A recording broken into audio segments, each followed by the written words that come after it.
Welcome to A Free Solution. I'm Kevin Willis, your host today, joined by Tim, the Freedom Variant O'Connor. Hey, Kevin, I'm here, man. I'm thinking about changing my name to The Show. I don't know. That was a suggestion Stephen Becker made. The Show. Tim, the Show. I The feel like Show. someone else already has that nickname, but you know. Who cares? I'm going to change my name to Patrick Bet David. That guy's got a lot of followers. Why not, man? I've never watched if you think it'll work to help grow your own fame and fortune, then I mean, what else could it do? Yeah, exactly. Like a steamroller. It's almost unstoppable. Our fame and our fortune from libertarian takes on the news. Absolutely. So we got a few things we're going to talk about today. We're going to talk about the coup that nearly happened. Almost a coup. Almost a coup. Lukashenko and Belarus stepped in and saved the day. But look, you know what direction I'm going, and you can read my mind. Like, this is going to be, I'm going to need some debunking work, Kevin. Like, because I know what happened here. I know. I'm sure you do. Well, we're going to find out the truth in our show. Okay. We'll talk about that. We'll talk about some stuff happening at the Supreme Court, UFOs, and boss fights. Specifically, the Zuck versus Musk boss fight. I mean, could it happen? Could it possibly actually happen? If Elon's mommy doesn't stop him, then yeah, Elon's dad's pretty upset too. It's not happy. Yeah, I don't know if it's gonna end up happening, but we'll see. We'll talk about it. Right. And one thing I didn't put in the show notes either is it's a primary day. It's an election day. And if you didn't vote, that's just fine, because I didn't either, because I'm not registered Democrat or Republican. Yeah, who cares? Like, yes, I've had it with Joker Clown World. I'm not going to pretend that I'm okay with any of it. Like, but okay. Yeah, I don't get to participate. This is the only election I get in the city of Rochester for local elections. It's either vote in the primary or don't vote at all, because no competition in November. Right. It's just these are the winners. Is it a Democrat stronghold like every other densely populated urban area? Yeah, it's 100% Democrat. Like, back when I was registered Republican and living in the city, I'm like, well, this is like useless. Yeah. I got to vote in like state elections and presidential elections. That was it. So gotcha. So I switched over in 2016. But anywho, we ain't gonna talk about today. We're gonna talk about way more fun or interesting stuff. Yeah. But of course, I see folks out there. Patricia, already out there on YouTube. Nice. Russian legislatures and UFOs are having a boss fight. This sounds interesting. That's what we got going on, Patricia. We got Shelly out there as well. Shelly on YouTube. And yeah, Patricia Marie on YouTube says primary for red and blue. Yeah. Just Republicans and Democrats. If you're independent, libertarian, green, it's not primary day. It's just Tuesday. You need to go into those parties and help shape their narrative. They need you. That hurt me to say. That certainly is an argument. A good one, but it is an argument for sure. It is. All right, we're gonna go in 10 seconds. 10, 5.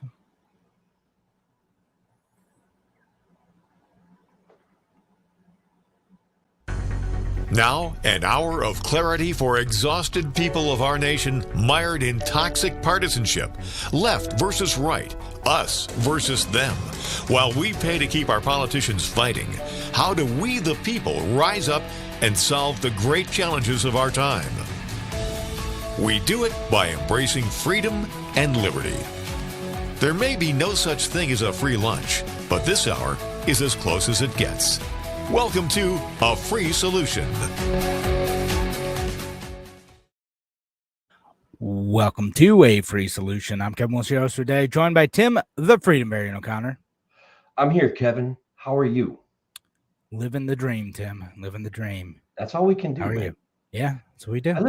I listened to a podcast about whether reality is real and whether we're awake and dreaming, or dreaming and awake, or whether our real lives. And I decided it was just like a a freaking mess and not for my brain because it would drive me nuts. I just melt your brain. Shut it off halfway through. But I'm gonna send you some podcasts about like whether or not we live in a simulation too.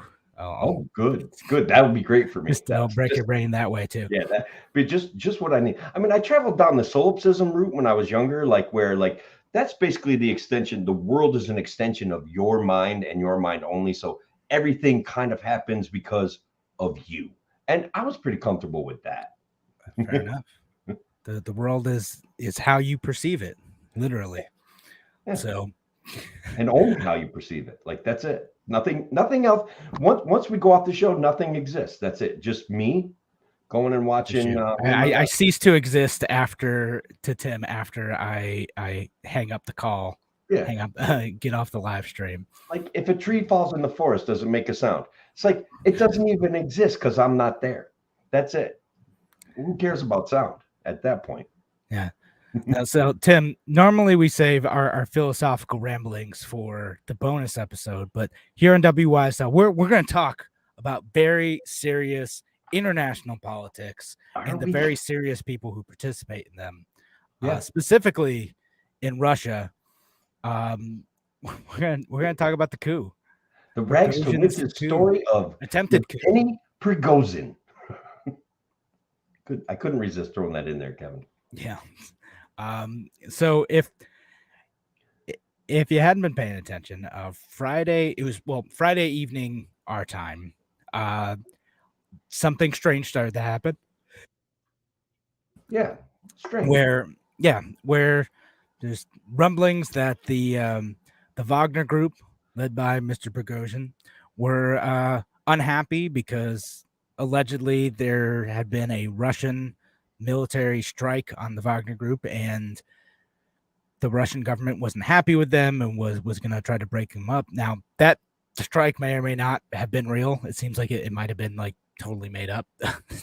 Well, just as a pretext for him doing this. This guy's done this stuff before, right? Like I think we've talked about some of this stuff. Like again, the Wagner group, if you're not familiar, they're not part of the Russian army. They're not. Well, we'll get to it, but they're not part of like the official like defense infrastructure of Russia. They're like their own private firm. They're mercenary group, right? And so this mercenary group is being paid to participate in the what's their Russian term of art for it? The it's not a war in Ukraine. It's their I don't know. It's like some defensive action or something, some nonsense like that. So they're being paid to participate in the Ukraine theater as not as the Russian military getting orders from Russian military, other than like you're paid to do this sort of defensive stuff on like a high level. And they've been in Syria and Africa and a bunch of other places, kind of doing their mercenary thing. And so they're all over the world. They're and look, I mean, some people put their numbers at like 50,000 trained military, active members. Like these guys are, and they're kind of made up of like two big groups. They're one are like people who were in the Russian military but aren't anymore. So the ones who are like pretty good and want to make a bit more money, they could go join this group if they do that. And convicts, like they basically say like, hey, you violent criminal in Russian prison, we will end your sentence early if you go be cannon fodder for this mercenary group.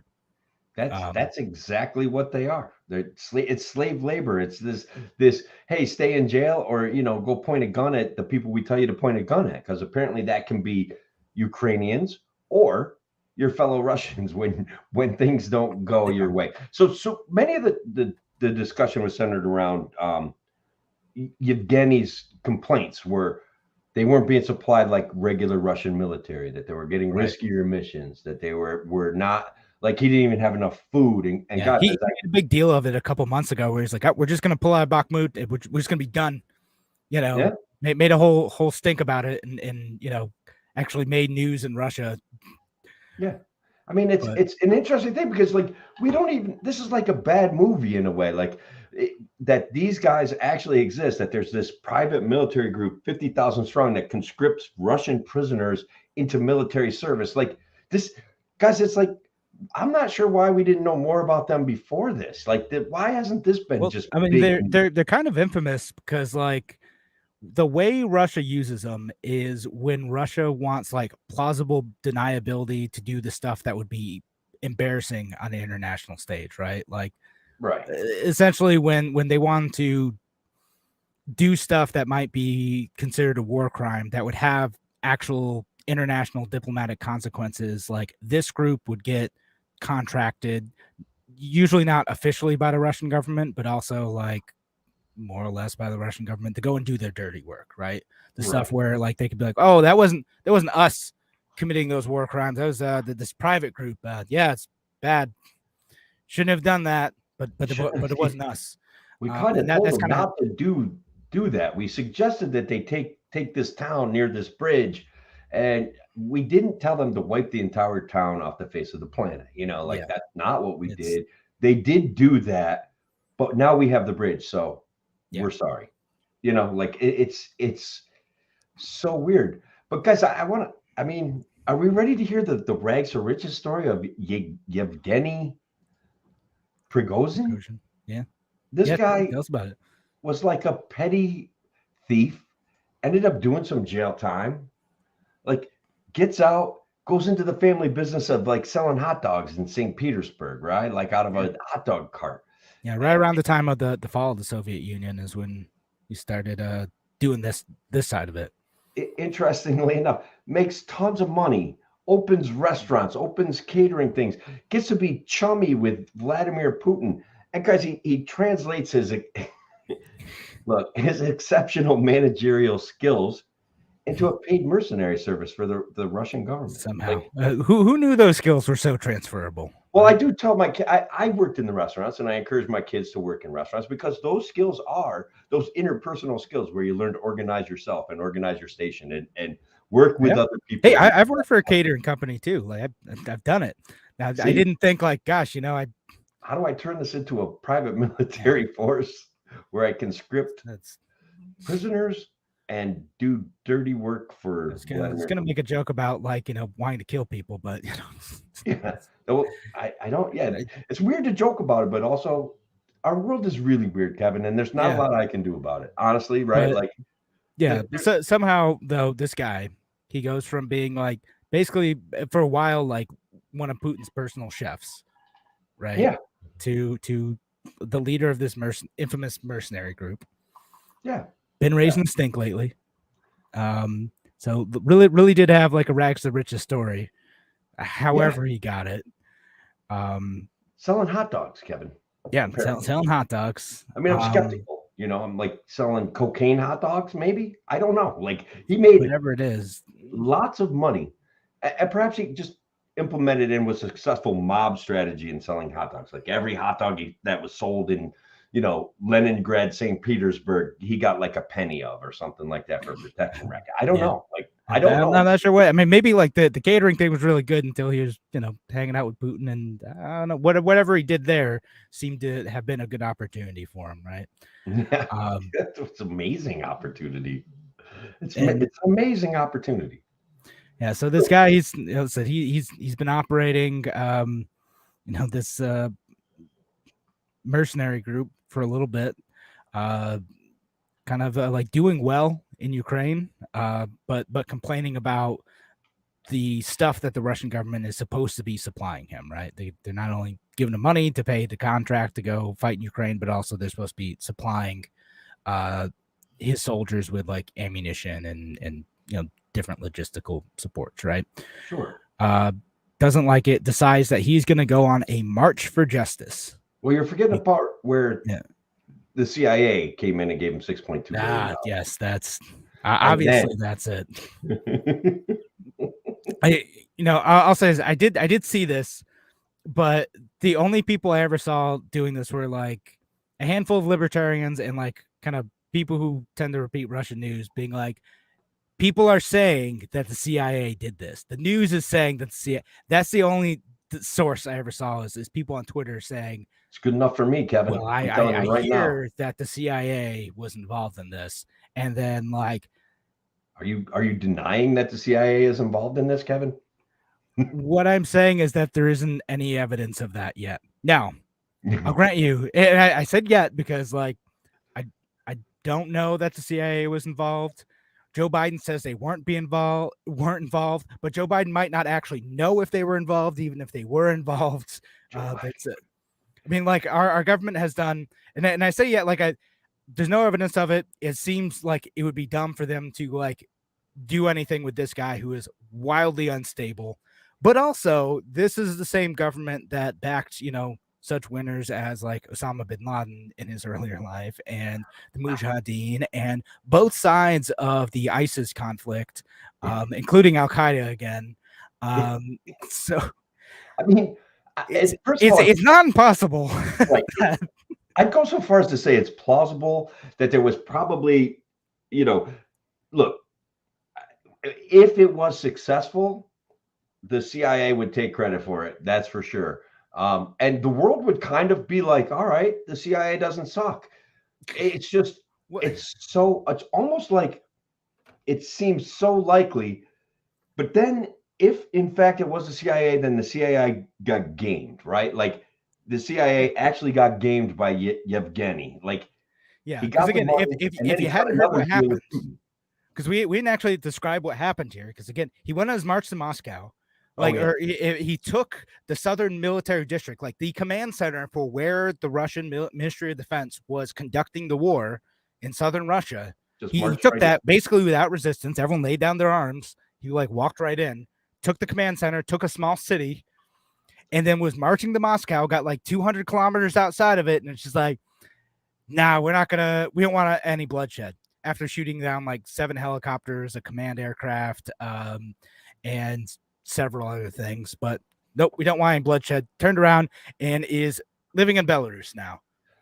It's just an amazing story. He's and I know like everyone on Twitter who's like watching this close, like, oh my goodness, there's a coup happening, and then everyone's like, wait, what? He just stopped? He stopped? Like he wasn't like killed? Like they didn't like bomb him into oblivion or something, or like he didn't make it? Like what? He just stopped. He just stopped and went to Belarus. That's it. Yeah, the Lukashenko you mentioned earlier, who was the leader, dictator essentially of Belarus, negotiated a deal where he would stop his march to Moscow, and Prigozhin would be able to go to Belarus.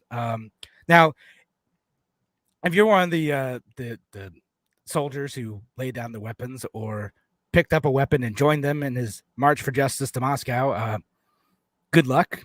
Yeah. Boy, that's some of those folks are a little bit grouchy about that, I'm sure. That's the crosshairs, man. Like, how is Putin going to handle those guys, those people? Yeah. Is he going to reward them for following orders? Like, yeah, right. I don't know. And what do you do with those folks? So, and the whole thing's like a mess and it's a joke. So I know, just getting back to like the CIA thing, right? Like, thing is, this is a government full of like clowns and nefarious people all on their own, right? They do not need our help to be clowns and nefarious people. They have plenty of it. They have clown shoots in spades there, right? Like their government is a joke, and it would be a lot funnier if they weren't hurting people in the process. Mm-hmm. That's fair. That's absolutely fair. It's just like something out of a movie written by 6th graders, though. It's just the way the whole thing was like, yeah, we got him now, and then Putin's like, we will destroy you guys, but they just marched into that city and just took it over. Just took it. I don't know. Like, it gets so wildly confusing and so almost like. Well, there's a lot of people. A lot of the people in like the Russian military are kind of upset with the Russian government. They don't like how they've done the war. And again, there was this danger, and I could see this happening a little bit, not as much as I feared would happen, where the kind of pro-Ukrainian like mainstream media folks would start like cheering on the Wagner group and like, yeah, like he's gonna take out Putin because like Putin's been the bad guy. Like neither guy is the good guy here. That like he is not a good guy. Wagner group is not good. Yeah, a guy that has a paramilitary black op, not paramilitary, a military black op operation is now in charge of Russia and their nukes. And Yeah. the world is now at the whims of this guy. Like, I, Nope, that's bad news. A dude who feels that like the war in Ukraine hasn't been pursued aggressively enough. how do Uh, how would yeah, we anybody? And look, they would, Kevin, right? The mainstream media in America would pretend that this was the greatest success that the CIA has ever pulled off, whether the CIA actually had anything to do with it or not. And now we're in safe hands with Yevgeny Priznov. Like, that would be peak clown world. I'm sorry they didn't get to go further with it in a way. it could happen. I was bracing for. I was like, nah, people are gonna say stupid things where they're gonna start cheering this guy on. And I get the let them fight mentality, but like, Sure. nah, that's it. Like either guy winning is bad, it's bad news. There's no good outcome to those two like struggling for power unless they both lose, which they didn't. I mean, sort of they both did. We'll see how it ends up. Like Putin looks like a chump. He does kind of look like a chump, and he knows it, man. Yeah. Like, but unless they did have some sort of agreement ahead of time, which is multi-level negotiating that can go on with, in clown world, like it can happen, right? Like, all right, the CIA is going to give us, a real, like, a plane load of money, let's say, like it's just going to show up on an airstrip. It's going to be in 55-gallon drums. Like, we've heard this story before. Like it does happen. Like in Afghanistan, there's a lot of that. Like just a lot. Like God. Like pallets of money.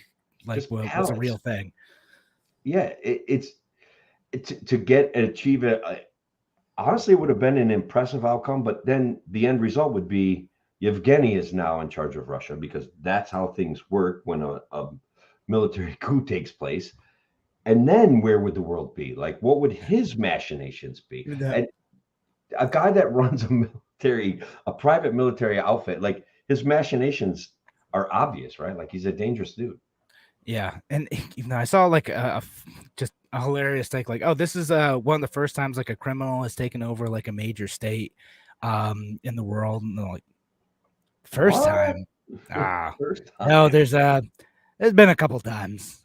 I mean, this is not a new thing. This is criminals and warlords running governments are just it's more the rule than the exception. I don't know how the media gets away with being so literally stupid. I'm frustrated by it. I'm annoyed by it. And the mainstream media is impressive in its determination to say the dumbest things that we all know aren't true. It's just impressive to me. Yeah, it's pretty incredible, but some people find it entertaining. So they'll keep tuning in.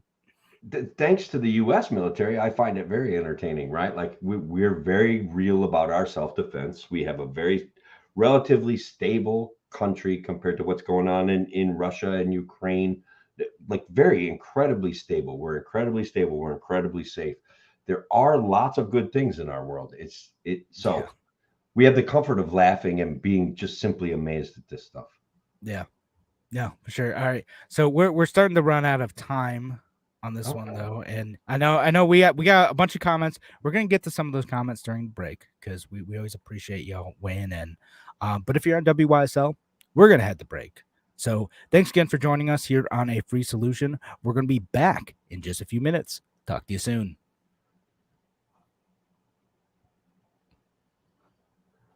All right, yeah, some of these comments. The show. Whoops. The show. Oh, yeah, you're working your way back, and I went back to give the honor to Steve Becker for my earlier Steve Becker on Facebook. Potential name change. Yeah. The show. And in quotes. Better living through warlords. He's on fire tonight, man. It's good stuff. Yeah. And he did say PSYOP, which again I heard a bunch of people saying it. It felt like one. It really I mean, like wasn't this like a Call of Duty storyline? I don't know. Like I feel like it was. I wouldn't be surprised if it was. I mean, I wouldn't be surprised if The Simpsons did an episode on it. You know what I mean? Like, they got the submarine thing. Why not this too? No, I mean, like it does feel like, except for the ending, like which is It's funny. I think one of the funnier tweets I saw about this is, what the writers of Game of Thrones write the ending to this coup. Like, he just stopped. I can't believe he just stopped. He just stopped and went to Belarus. It's really, really, really interesting. Yeah. I don't know. I don't know, yeah, Kevin. I just don't know. It's weird. So maybe, like I said, I'm not, until I see evidence of it, I'm not going to be like, the CIA definitely did this. But I'm also not like, the CIA wasn't involved. It could be. They've done weirder, crazier stuff. But this would be a pretty big one to mess with. Yeah, and then they got their lunch eaten by Yeah. Putin and Wagner. Yeah, group. if they did do it, then yeah, it was probably a big waste of money, and it would be a big risk to approach someone like that who is unstable and who could easily turn around and be like, the West was trying to influence me, but whatever, he would do his thing. But I don't want to give away, like, because that's always the Russian line too. Like the Russian government line is always like, this only happened because like traitorous, Western sympathizers and Western influencers from the CIA like made this happen. And I was like, no, this happened because people thought you sucked, and then they acted on it in like wild ways, and then failed somehow. Like it's there are a bunch of things that are bad about Russia that are not the West's fault. There is their own fault. It's even just the remnants of communism, right? Like they haven't fully embraced kind of a capitalist society. They're very state planned. Mm-hmm. I mean, we're moving in that direction. We'll see how it works out for us. Yeah. And Shelly's asking about the cartoon with Boris and the Moose. That was Rocky and Bullwinkle. Rocky and Bullwinkle. And of course, anytime we get to snafu, we got to put that up there. Situation normal, all effed up. Absolutely, man. Absolutely. And again, though, really, American exceptionalism once again kind of wins the day for me here. Like we have the ability, and as a libertarian, sometimes it feels weird when I say these things, but it's true, right? Like the system that we governed ourselves with for a long time has provided us with a reasonable amount of safety to be like hypercritical of our own government and hypercritical of governments all over the world, which it's a blessing, guys. It really is. Yeah, it is. And our government is definitely worthy of criticism, but there's a lot of ways in which the situation we live in here is a lot better than what it could be and what it is elsewhere in the world. And particularly in places like Russia right now. Oof. Man, Libertarian Party of Russia. Shout out to those guys who they're risking being put in jail for some trumped up charge, Yeah, it's happened to a bunch of their folks, just candidates run for office, running on platforms similar to ours, and they'll go to jail over it. Oof, man. But all right, so we should go back to the show in a minute. We'll all right. Kick off the next segment at 29 minutes. But again, folks, appreciate all the comments. You guys are great. Like we didn't get to this one. Stop criticizing an entrepreneur. Talking about precaution again. That was good. I mean, it's an impressive life story, but this rags to riches deal. Sometimes these guys get themselves involved in extracurricular business activities that. They pay off a politician, they pay off some cops. They do the right thing by their family. Don't get me wrong. And well, that's the system. That's the system you live in. You just operate within the rules and expectations. All right, we're gonna head back in 10, and I guess we'll talk about the state legislature stuff. Mm-hmm. All right, go back in 5. Welcome back to A Free Solution. I'm Kevin Wilson, your host for today, joined by Tim, the Freedom Variant O'Connor.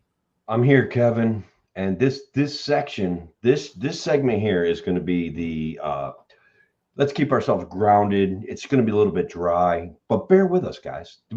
Good news or bad news, it depends on what your perspective is. But the United States Supreme Court has ruled that state legislatures can't just run willy-nilly over the electoral process in each state.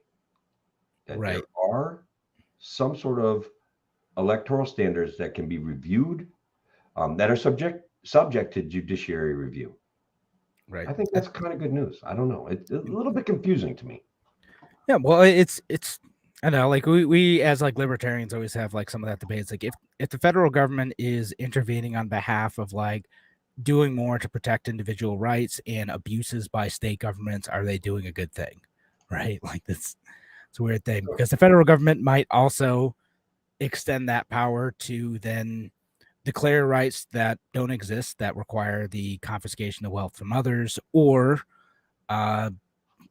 expand their own power to suppress individual rights outright, right? Or suppress the legitimate powers of state governments to be able to make laws pertinent to their own actual state, right?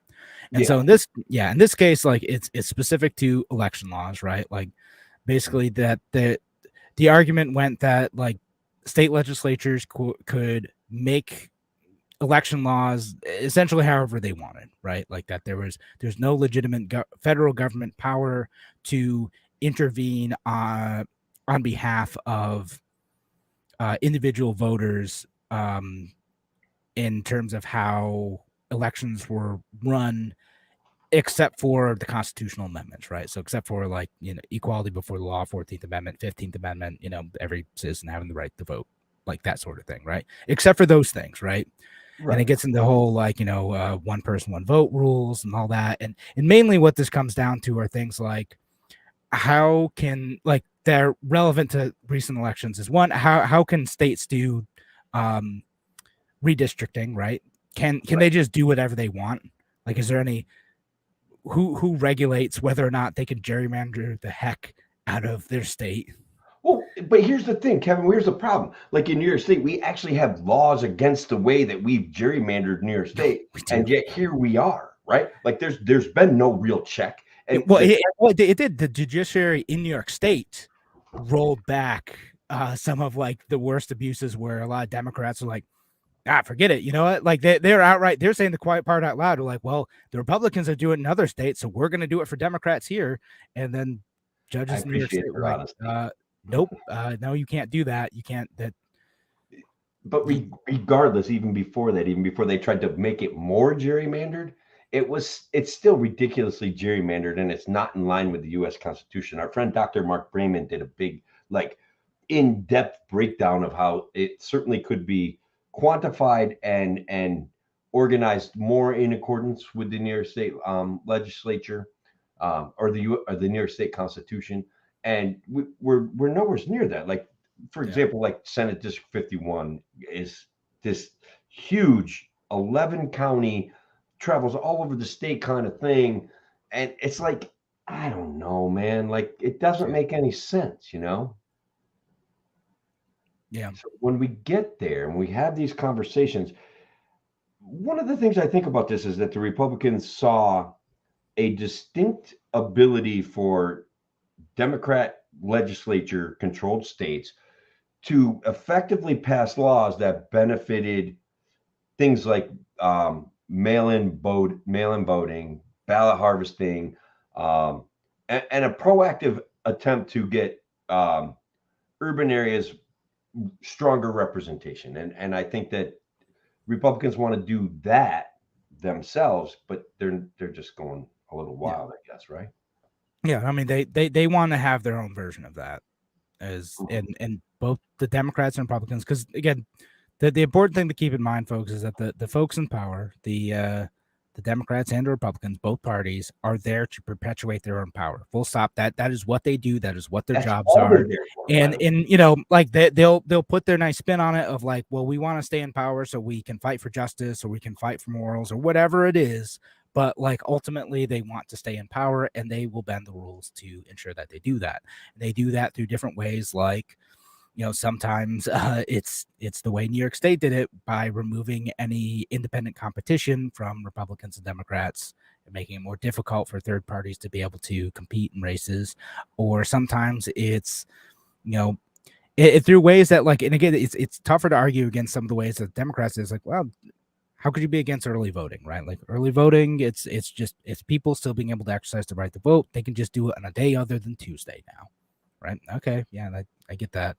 Yeah. Or the mail-in voting things, like there isn't necessarily anything wrong with it. Other states have done it, but it was a way that And actually, the mail-in voting may have increased turnout for Republicans in a lot of places too, which is interesting. I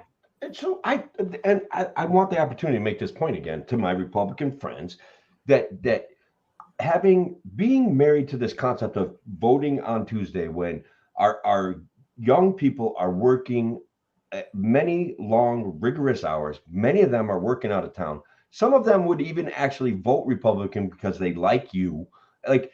But they're not going to come home on a Tuesday from Connecticut or from New Jersey or from wherever they're making the big bucks to cast a vote. So mail-in voting without pre-qualifications and without some obnoxious fight against it would actually probably benefit some of these local races where there are a good percentage of kids that would vote Republican. Now, I think a lot of them would vote Libertarian, and I know that they would. Like, they like things that I have to say. They like the way that I frame things. They know that the Republican Party is just like the Democratic Party, and that New York State has had Republicans for decades, and here we are, with no real opposition. But to just poo-poo that and to demand that voting some sort of honorific one day out of a year on the second Tuesday of November is ridiculous. People want to live their lives, man, but they'd be willing to vote, but they're not going to sacrifice money to vote. Period. Yeah, they're not going to. Yeah, it's if it's going to cost them a lot, or they have to travel back home, or like whatever, right? Like they might actually vote for you, they might support it, but they got their own stuff going on. I think of people like my brother travels for work and he's in a different state today, right? Yeah. Like, he ain't voting. He ain't voting today. I was out of town for the school board votes, and I automatically would go with the school budget votes. I would be like the lone vote against it, right? Just to vote against it. But I'm not going to come home and vote for that stuff. There's no way.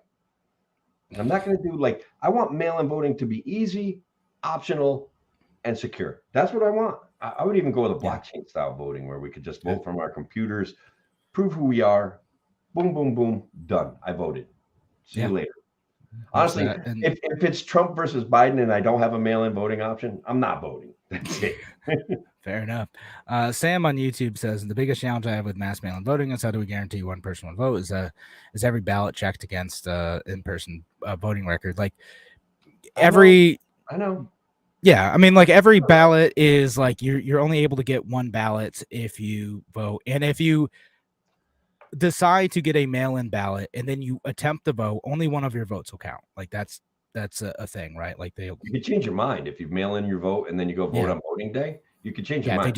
They just discard your mail-in ballot because they don't count those until after election day. So if they see you showed up and tried to vote, they'll be like, okay, this one doesn't count. Throw it out, right? So that's the thing that happens in New York State. And just I mean, you can cause. I love it. Yeah, I'm fine with that. And again, I mostly like it should be relatively convenient to vote if you want to do it. And if you're willing to go on a Saturday, great. If that's your thing, fine. And I say that as someone who didn't vote today. Good. Yeah. I couldn't if I wanted to, unless I wanted to re-register as a Democrat. And I don't know that I want to do that yet. Yeah, it's just so toxic. Being a part of either one of those parties in any form or fashion is like you're contributing to the toxic uniparty system that we've got going on. So I don't know how you do it. Yeah. Philosophically, I can't do it. I understand that people do it. I admire libertarians that are running on conservative lines, that are acquiring Republican lines, that are acquiring Democrat lines. I admire what you're doing. So I'm not criticizing. It's not for me. What do you think? Sam's asking, what do you think if we make Election Day a national holiday? Yeah. I mean, if we have more like early voting and whatnot, I don't think it's necessary to do that. That's kind of my thought on it. Like, I'm not necessarily against it. Like I actually I like the idea of a positive civic nationalism in some ways, right? Like hey, like we're a good country because like we are able to have a republic and sort of keep it, and like we are able to participate and have a voice in our election and our government. Like I think that's kind of a good thing. Yeah. Does a national holiday really further that more than like say 4th of July? I don't know. I don't think it really matters. I'm telling you, convenience. Kids live by convenience nowadays, right? And I think that anything we can do, and I think we could come up with a secure mail-in voting system. Colorado's had it for years. Yeah, I think Washington State's had it for a while. And governor, the most libertarian governor in the country. So I mean, that may unironically be true, but only because every other governor is awful. And he also is awful. Sometimes he's less awful than some other really awful governors. So we could say that he is better than Kathy Hochul. He is better than Kathy Hochul, right? He is. But he is. Setting the bar super low there. He's better than Gavin Newsom. Gavin Newsom. There's another one. Gretchen Whitmer. There's another one. This guy is just like we get into where him and Ron DeSantis did very similar things with the COVID lockdown stuff. So okay, there you go. Let them two fight some stuff out. See what we get. Yeah, 100%. And so the one other thing I was curious, in terms of making things easier too, I know we've kind of moved away from the Supreme Court case, specific to this, right? But the one guy that some libertarians seem to be praising on the Republican side, Vivek Ramaswamy, talked about additional requirements to gain the right to vote, to gain citizenship, right? Yeah. I mean, he talked about having tests and or military service in order to get citizenship, which is military a little bit really. It's popular. A little Starship Troopers to me, I love that movie. I love the guy that wrote it. Still, maybe not something to emulate. Yeah, it's just I do voting is violence, bro. That's my favorite line from that movie. Yeah. But yeah, he did have the test idea. What about that? Should that be a legit requirement? That this is a guy that some libertarians seem to like. Is that? I feel like the author or the screenplay mocks it. It's a big mocking of Starship Troopers is a big mocking of war culture. Oh yeah, the Starship Troopers. Yeah, it's especially the movie. It's a satire of fascism. That's that's what it is. The what's the line from it? It's a citizen service guarantee citizenship. Smiling soldiers. And force is the ultimate. Violence is the ultimate authority from which force is violence, and violence is the ultimate authority. Something along that lines, and that's how he then drew in a parallel and looped it, and therefore voting is violence. And I love it. I wish I had that quote. Is that in the movie or is that in the book? It's Robert Heinlein, right? Yeah, that's in the movie. Yeah. Heinlein was the one who wrote the book. Am I thinking that right? Hayek? No, Heinlein. No, it wasn't Hayek. Heinlein. Robert Heinlein. Yeah, that's what I meant. Yeah. The only book of his I've read is The Moon is a Harsh Mistress, which is interesting. Good things about that book. I've never read it. I'm gonna have to. Once in a while, libertarian is sci-fi. The funniest thing about that book, though, is that there's the guy who's the anarchist who's what if the moon had no government? And everyone's like, no, man, that sounds terrible. Everyone hates the libertarian guy in the book. Yeah, of course. Well, everybody hates libertarians. It's a real thing. Yeah, even though Heinlein certainly has libertarian sympathies, he knows he's down to earth, I was gonna say, but on the moon. But anyway, we're running out of time for this segment. Thanks again for joining us here on A Free Solution. We're gonna be back in just a few minutes. Talk to you soon. Had to get in the teaser before I. I did. I have got a poll that is popping off on Twitter, Kevin. You always do. I mean, it's got 360 votes right now. Yeah. Wow. We'll talk about it more when we get back to the show, but the open-ended are UFOs real? And our libertarian, what the typical libertarian semi-intelligent or awesomely intelligent and slightly autistic response is. You know what I mean? Of course they're real, but then where are they from? I get it. That's exactly why I asked the question that way. So I love it. You know how to ask a provocative question, Tim. Oh, That's sure. It was open-ended and stupid and simple. So that works those are great on Twitter. yeah, great for starting a fight in the comment sections. Perfect engagement. You got that strategy down, man. I do really well with it. I do have a tweet that did pretty well that I want to talk about too. We could do it. Actually, let's do it right now because it'll be off show. I was very happy that I mocked that Chris Hayes guy a little bit, right? And let me get down to where it is. Where is it? Anyways, just basically he's talking about how he's basically very authoritarian backing the system. And I'm just kind of like, like the system has always been paid shills convincing pitchfork guys to fight torch guys. And the real power just remains safe behind the curtain. You know what I mean, buddy? That kind of thing. And that one actually took off pretty well. Nice. I did see you had a poll. Is it who's right more often, Chris Hayes or Alex Jones? Alex Jones won that hands down, bro. Like it wasn't even close. It's like I saw blew him out of the water. 4.3% to 80%, and then 15% plot twist. Greta Thunberg. Yeah, Greta did pretty well in that poll. Yeah, I did vote for. I voted for Chris Hayes just because, like, you knew he wasn't going to get any votes. Someone had to. You felt sorry for him. Could just get 0%. Come on. He was like, there was one point he was like below 1%. At that point, I almost felt bad for him because I think Alex Jones is way more of an exaggerator than Chris Hayes is, but Chris Hayes is a narrative peddler, right? Like it's, I don't know. They both have different levels of untruth. Yes. And usually Chris Hayes, it's a bit more subtle.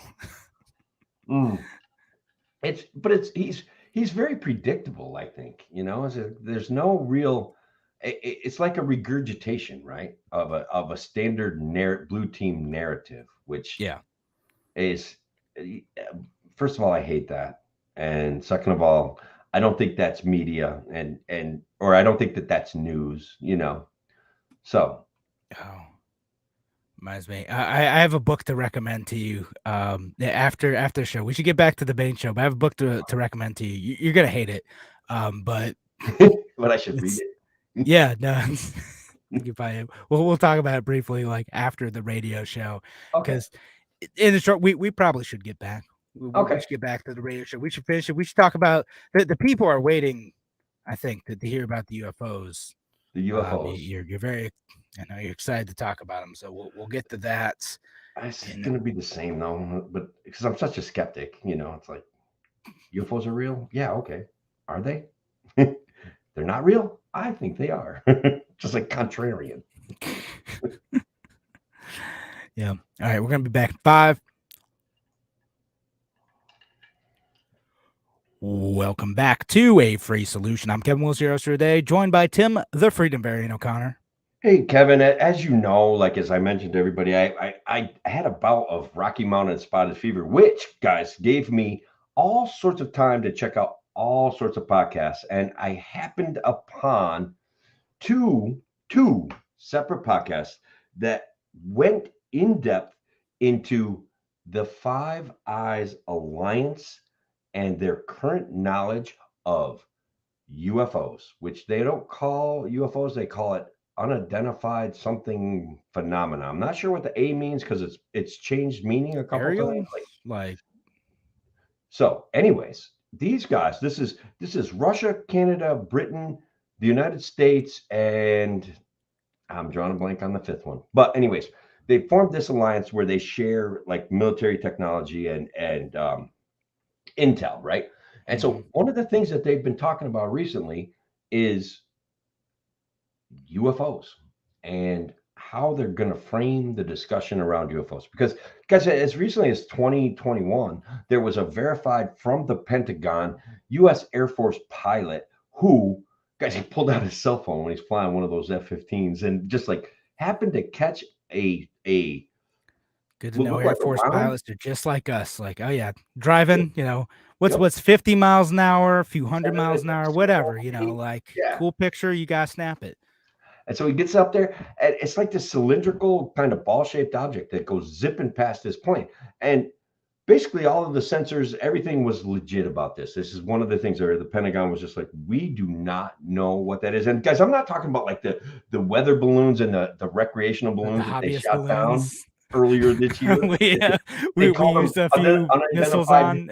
Yeah, they call them unidentified phenomena, and they just blasted them out of the sky with $500,000 missiles. That basically all of them have been linked to some sort of hobbyist program, the Chinese weather balloon, or like hobby weather balloons, where they just think these things. Guys, it was funny because when I did the research, you find out about these hobbyist weather balloons that don't make the news, but they cost like $20 to send way up 20,000 feet into the air.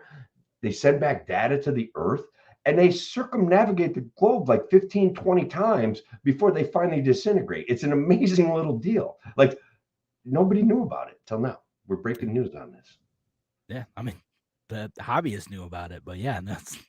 So, Kevin, in your opinion, like, are UFOs real? Like, are we being? So the question really isn't, right, are UFOs real? Because that's too basic. Obviously, there are unidentified flying objects. The Royal Canadian Air Force put out a statement that they get 100 reports of unidentified flying objects a month. And guys, but the real story is that 3 to 5% of them every month actually go in their registry as, we don't know what that was, we don't know what that is, and it may have broken the laws of gravity as we understand them. That kind of thing. Yeah.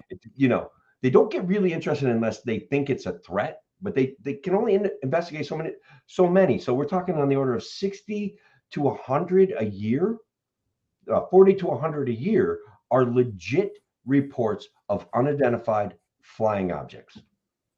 Yeah. And their thing, like, certainly UFOs are real, right? Like, they are in the sense that, like, they're unidentified and they're flying in their objects.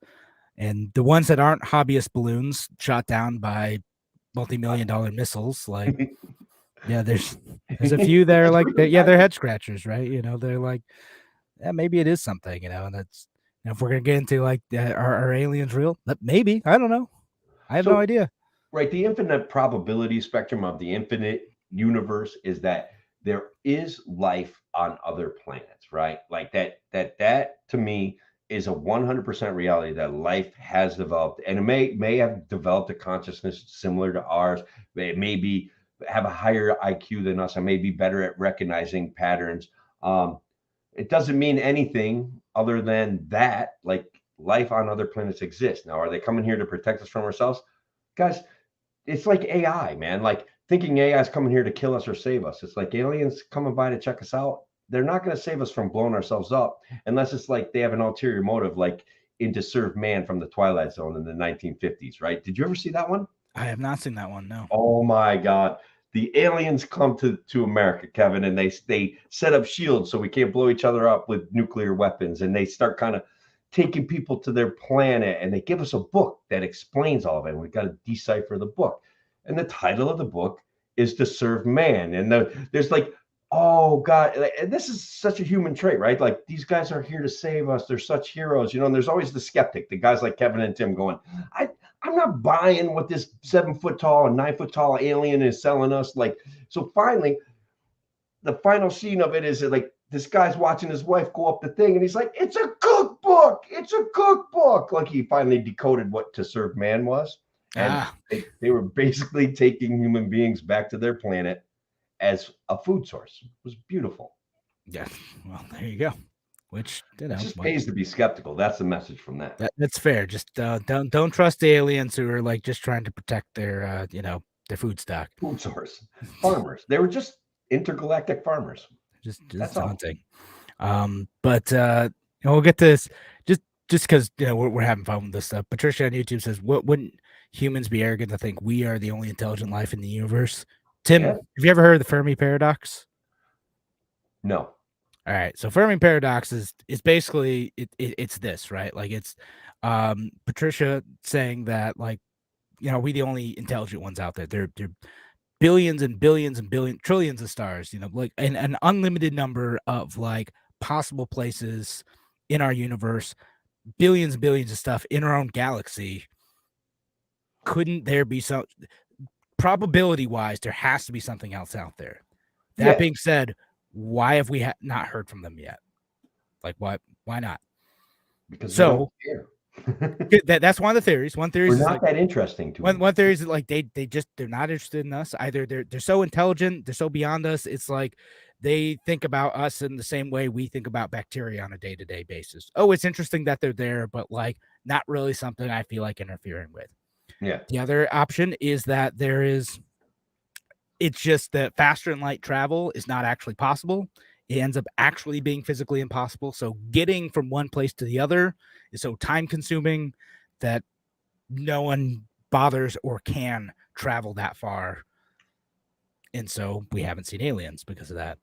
Or civilizations blow themselves up before then, that before they even have the chance to develop faster than light travel or the ability to travel interstellar, they die. They die out, either nuclear war or robotics or whatever it ends up being. They die out before they get to explore the galaxy. No, that looks like the collision course that we're on. Yeah, so could be that.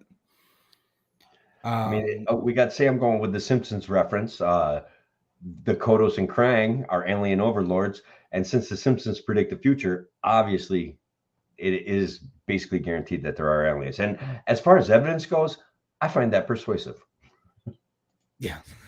It's as persuasive as listening to a guy talk about the Five Eyes Alliance and, out of planetary materials and, new elements on the chart, which, guys, we can create elements in that Hadron Collider.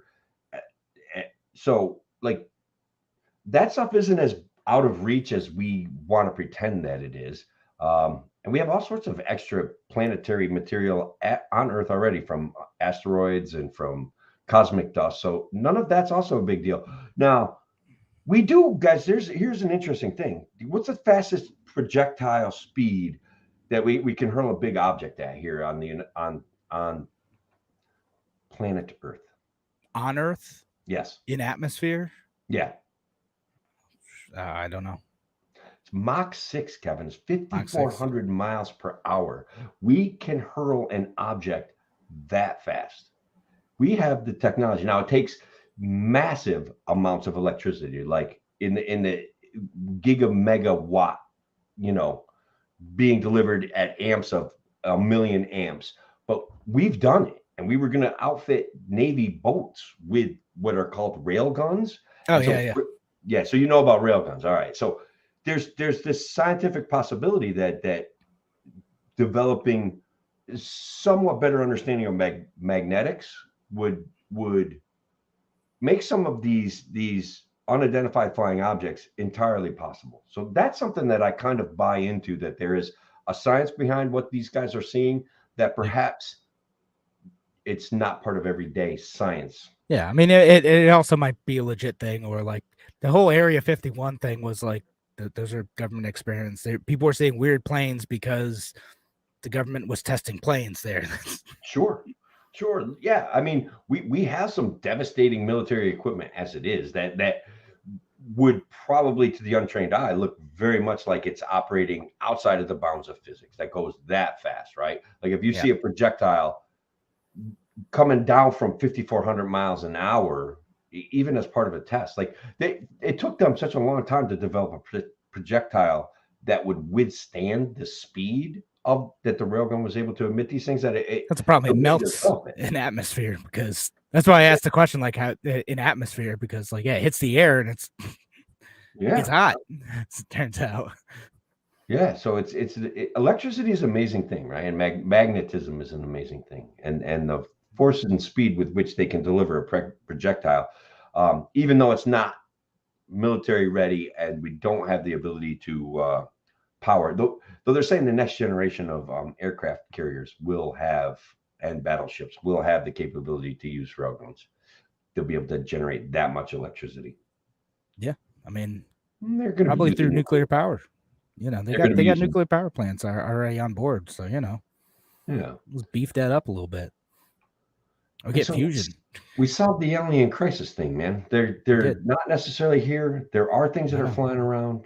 Tucker says they're here, man. We have technology that we're not telling everybody about. I think that's where everybody who kind of thinks it through comes down at. And guys, like when you're looking at a star that's a million light years away, and there may be a planet there with, people that kind of have some sort of people's not the right word, but they have an intelligence. They're going to run into the same limitations. Like physics is a limitation. That's it. Yeah.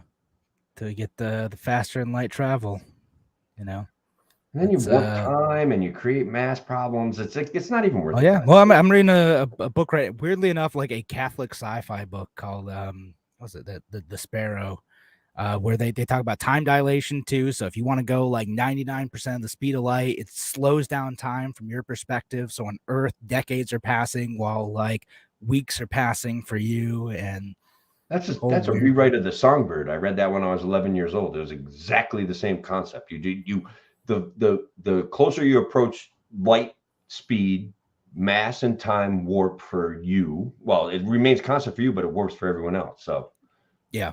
Right. And the whole book is that like that's part of it. Like they a bunch of time passes, but the whole book is it's a Jesuit mission to Alpha Centauri, where they discovered alien life that was broadcasting radio waves. So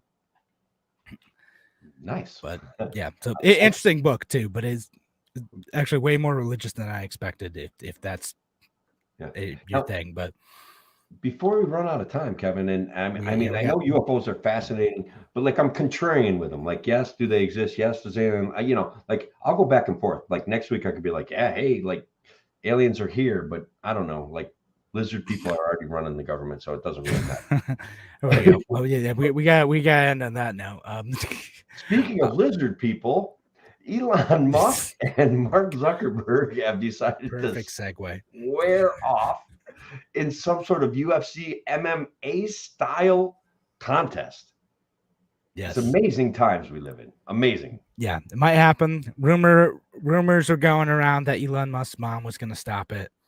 We'll see. Yeah, Elon Musk's dad is pretty upset. But guys, the tail of the tape, I mean, I guess Mark Zuckerberg has recently taken up Brazilian Jiu-Jitsu, which is a pretty legit fighting style. It involves a lot of throws, a lot of grappling, some wrestling, and then a little bit of like slapping, right? Like to score points, which I think would turn into punching if you were to use it as an actual, martial art. So I guess Elon kind of issued a challenge, and they kind of been joking around about it, but like there's getting some serious muscle behind this. Like Dana White, the president of the UFC, wants to make this fight. Well, of course. Happen. I mean, of course, it makes so much money. If I were on the board of either of these companies, I'd be shaking my head. I'm like, you can't risk damaging your brain. You are a CEO. Can't be going fighting. Don't hit me in the face. That's all. Yeah. Make special no face shots. Yeah, no face shot. Hit me anywhere but the face. It's from a movie. Yeah, I imagine it will be the most boring fight ever, and they'll probably raise money for charity or something, I'm sure, but we'll see how it goes. Sure. All that being said, we are out of time for the main show. Thank you, WYSL audience, for listening today. Folks who are listening online, you can keep going. If you are listening on WYSL, remember, you can always download our podcast or follow us on a Free Solution Facebook page, YouTube channel with the Kevin Wilson and Tim O'Connor pages. But we're out for WYSL. Have a great night, folks. Take care. Yeah, Men in Black. It was foreshadowing. It's entirely possible. It's entirely possible that they release these things as like gives our culture time to adjust. It's really possible that Roddy Piper movie, They Live, is actually what we're going to be experiencing as far as I'm concerned. Like that one felt real to me. Yeah. I've never seen They Live. Actually, I've never seen that one. Movie. It's so cool. It does seem like one I would really like too. But it's hilarious. It mocks the things that we mock. It's just that good, like two sworn enemies in the WWE world come together to save the universe. Well, the Earth from an invading alien force who But basically, it plays into like modern consumerism, and it's a little bit anti-consumerism. It's very anti-politician. It's very kind of like, hey, the elites kind of got some stuff going on, and they're just kind of forcing everybody to go along with our crap because nobody's thinking about anything. And but Roddy, he takes them on. It's beautiful stuff. All right. Well, I'm gonna have to We check didn't it even get to out. talk about Newsom's gas tax. We should have did that instead of. We talk about it now if you want. We got the gas tax and the related Oregon bill. Good news, Oregoners. You guys just got a little dose of freedom. Yeah, they're gonna legalize pumping your own gas. Thank your benevolent government. Oregon. Right. So now New Jersey stands strong as the only state that will not allow you to legally pump your own gas. Yeah, I had a girlfriend in college whose dad, they were from Long Island, so this was kind of weird, but her dad didn't know how to pump gas. Like he came up to visit, took us out to dinner, and she's like, this is gonna be weird, but would you go with my dad to the gas station? He doesn't know how a gas pump works. I'm like, I can teach him. She goes, it's not really that. Would you just pump the gas for him? I'm like, okay, I can do it. That was cool. Like, I did it. Yeah, you got the pump gas. I mean, I guess that's. I mean, it's wild to me that it's a thing that people are still holding on to as it's a safety thing, right? Oh like God. That's the funniest argument to me because it kind of like makes you think about all the other things that are done in the name of safety for all of us, right? Like, oh well, we can't deregulate this and let people just do this thing on their own because what if they did this activity unsafely? And you're like, literally 48 other states, hundreds of millions of people do this every single day. Every single day they pump their own gas. And you're going on about how it is a safety issue. Honestly, the biggest gas disaster we had locally was when the 65-year-old retired lady that pumped gas at the last surviving full-service gas station in New York simply left the handle in a guy's car. So, would that person have made that mistake themselves? Or, was the risk of having an employee do it 150 times a day, was that the bigger risk, Yeah. And obviously the answer is she was the bigger risk. She was really nice and, she felt really bad about it, but obviously it was kind of a mini disaster. The machines actually, if they lose that kind of back pressure from the handle getting ripped off, they don't keep running. It's nothing like that happens. They're kind of made to break away. Once you leave New York, you can actually just open up your gas thing, flick a lever, and it fills up your car automatically. You don't even have to stand there and hold the handle. Oh, with the little latch thing. That little clicky lever. Yeah.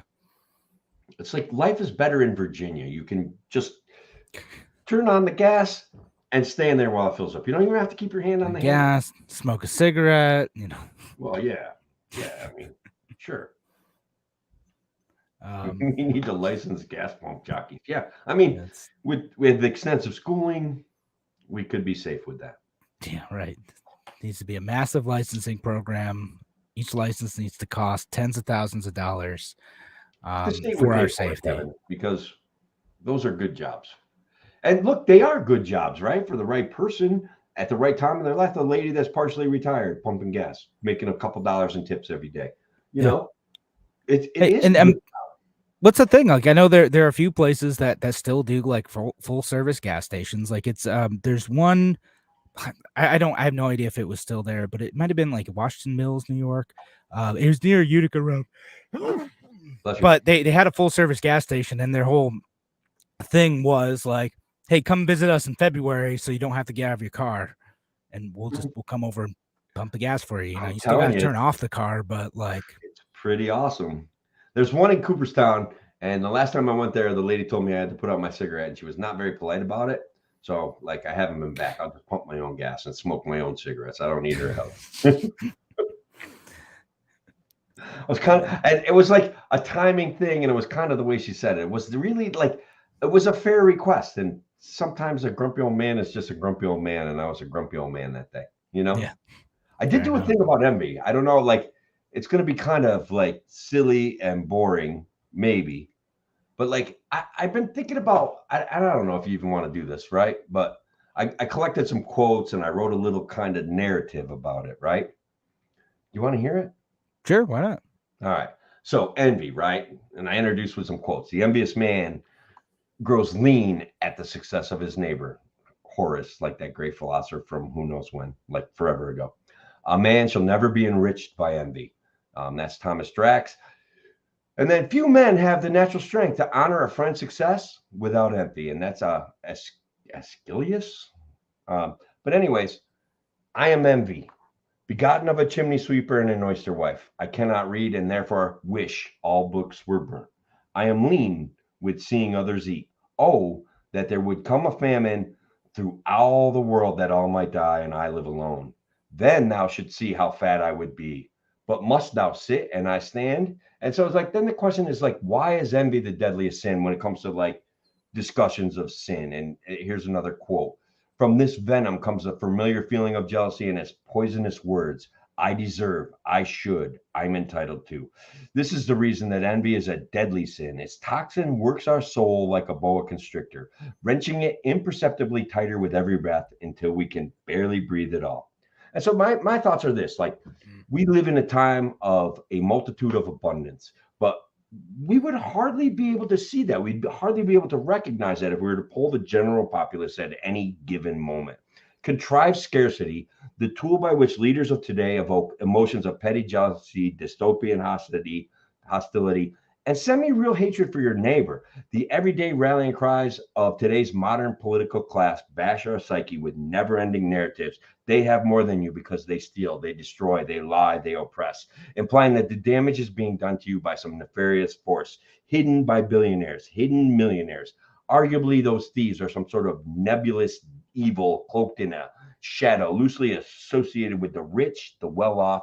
But at the end of the day, the manipulators of scarcity point you directly at your neighbor and for participating in one of the many schemes that has caused this scarcity in your life, this dissatisfaction.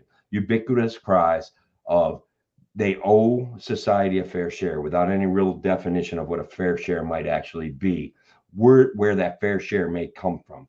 A larger percentage of their income, confiscation at the hands of mercenaries of someone's real wealth. At the end of the day, the people that manipulate the perceptions of scarcity and our reality are people that want power. They're the people that sit in these seats of power. And whether they actually are doing it on purpose or whether they're doing it just for the lust and greed of power, it matters not to us. So the political class understands envy. They understand, even if only intuitively, the manipulative power of appealing to envy, to posit scarcity, and to actively interfere with the very basic concepts of freedom and responsibility, to curtail economic freedom and success, which enhances the accumulation of power to the state. How was that a rant? Like, what was that? Yeah, no, was that from something, or was that just Well, something? it was some of it. Like I collected a bunch of quotes. Well, no, yeah, I got the quotes. You know, I wrote 2 or 3 paragraphs in there myself. All right, yeah, because I've been very much on this envy kick in my brain. You know, like when I'm working, it's like, why do people like? What's going on, and what is the base emotion that these guys are manipulating everybody with? And it's like, it's yeah, that's definitely part of it, right? Like there's so many people who like they sit there and they get like twisted up and bitter because someone else has more than them. And instead of like acting on that and saying, I can make my life better, I can improve things, I can work within this system, and I can help others, they just get mad. And then their mode of action doesn't become the improvement of others, it becomes vengeance on people who have more. It's about punishing the well-off and destroying wealth rather than the general improvement of themselves or society. I love it. That's absolutely right. And so our friend Patty's out there is like, this is the spirit of you and me and our friends and the spirit of libertarianism, right? No one can compete with me because I want them to win too. Like that's where my heart goes, right? Like that's where I reside. Like I want people to be successful. I want them to be the best version of themselves that they can be, right? And that takes rejecting these petty jealousies, but then also, guys, it's going to really take this firm understanding of who is manipulating our perception of scarcity and who is preventing us from providing housing to our friends, who is preventing us from starting small businesses, who is preventing us from creating things that serve our neighbor, who prevents us from that. And maybe I sound envious, and maybe that's part of something that I could get rid of, right? But the government is there accumulating power for the government, using this tool of bitterness, this tool of jealousy, this tool of envy. So that's it's not as funny as my other stuff. No, but well, it's good though, and it's an important thing to think about, right? Because again, so many people who crave power say, "Hey, if you just give me a little bit more power, I will make you feel better by hurting the people that you're jealous of." Punishing your enemies, bro. That's the promise. Which, right? listen, that's I know like people could confuse that as being just a Democratic thing, but it's not. Donald Trump is like that a lot too. Like, I will punish your enemies, right? I will punish the people who seem to be getting ahead while you stay behind. I think it would be very disingenuous to leave Republicans out of this. I think that they use the tool of envy too. Like, look at them sitting on their ass doing nothing and collecting welfare. Like, they use that very same tool of envy, like, to manipulate good people into hating their neighbors. And that's real too, man. I like I said, I grew up as a liberal, man, a broke ass. We were broke, like the world was unfair to us. I kind of grew into an independent. I kind of went liberal a little sideways after college. And then I'm just like, like, Bill Clinton's the biggest liar on the face of the planet. And this is all timely, right? Because as you kind of get involved in politics, you see the flaws in your hero. And I've always been like, I'm a big fan of tearing heroes down anyway. So when it came to like Bill Clinton, I was like, this guy was great playing the sax. And then all of a sudden I'm like, he's kind of like a big fat liar. He kind of doesn't really follow through on any of this stuff. And some of these things that they're talking about, like forcing people to serve in like some sort of service to the government for 5 years after they get out of college. All of this sounds like nonsense to me, and it sounds nothing like freedom. So I was ripe to buy the lies of George W. Bush. And man, oh man, do I regret that. How'd that work out? Well, I'm glad I was too young to make a bad decision like that. Holy cow. His compassionate conservatism sounds great. Until you're an actual warmongering neocon that blasts a government through the stratosphere. Like, that's what he really was, right? Bloodthirsty, blood-soaked monster. I don't know. Yeah, I mean, and an idiot. Like, he was an idiot. And I defended that idiot, and I feel bad about that too. Yeah, you got to be careful about defending politicians. They'll make you look like the fool. Oh my God, that's for sure. That's a good one. That is a good one. All right. What else do we need to talk about? I don't know, man. It's probably late. Like, we went an hour and 15. Yeah, that's pretty good. All right. Well, appreciate all y'all listen. Well, you got something else? Yeah, well, we didn't really finish that. We got into the Newsom thing. I don't know how far right. We could save it for another show, because I'm going to tell you what, we can make predictions about the economic policies of what this inferred scarcity is and what he's going to do to California. And maybe we should save it for our next show, because we'll save it for the next show, and then that'll give me a bit more time to read up on it, because this one I kind of you're gonna love it, Kevin. You're gonna laugh, and then you're gonna cry. And then you can read the book that's gonna make you off. It's called make you mad. It's called The Death of Expertise, written by Tom Nichols. Okay. And it's about how the power of experts is waning and driven out by populists who are making people dumb. Oh, I will hate that book. Yeah, no, there's a few times I was listening to it where I'm like, Tim would be mad at this. And there's a few times I was listening to it what I was mad about. I was like, man, you elitist piece of crap. It's I want it to be the death of authoritarianism, and I want more people to buy into it. That's what I want it to be. There's some good arguments in there, but there's some stuff in there that's gonna make you mad. We'll have to talk about it one day. Hopefully I'll see the good arguments, because sometimes once I get grumpy, screw that guy. Yeah. But anyway, we should call tonight. We'll talk about the California stuff next week, unless there's another weird half aborted coup. then maybe we'll talk about that. I hope the news comes out that it was the CIA and they got their lunch eaten and they flew a plane load of cash to that guy. Just like then we're gonna have to talk about it. If that comes out, like, all right, that's sorry guys, that's the special show for that. Yeah. All right. Well, all right, bro. Have a good night. Good night, everybody. Thank you.